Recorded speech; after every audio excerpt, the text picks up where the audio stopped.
Wir zeigen Ihnen, wie Sie superschnell eine E-Mail in Outlook erstellen können. E-Mails in Outlook schneller erstellen.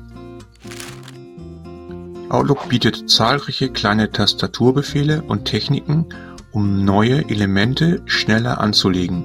Wenig bekannt ist beispielsweise die Tatsache, dass Sie Text, Tabellen, Grafiken usw. aus anderen Anwendungen ganz einfach in neue E-Mails übernehmen können, nachdem Sie gewünschte Informationen mit Steuerung und C oder Bearbeiten kopieren in die Zwischenablage kopiert haben.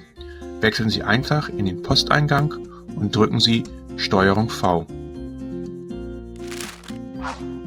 Outlook legt daraufhin automatisch eine neue E-Mail an, in der der Inhalt der Zwischenablage bereits vorgegeben ist.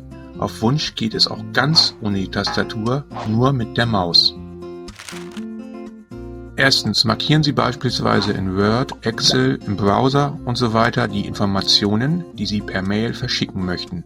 Zweitens bewegen Sie den Mauszeiger über die Markierung, drücken Sie die linke Maustaste und halten Sie sie gedrückt. Drittens ziehen Sie die Daten in die Taskleiste über das Outlook-Symbol. Warten Sie, bis sich das Outlook-Fenster geöffnet hat. Bewegen Sie den Mauszeiger in den Posteingang und lassen Sie die Maustaste los.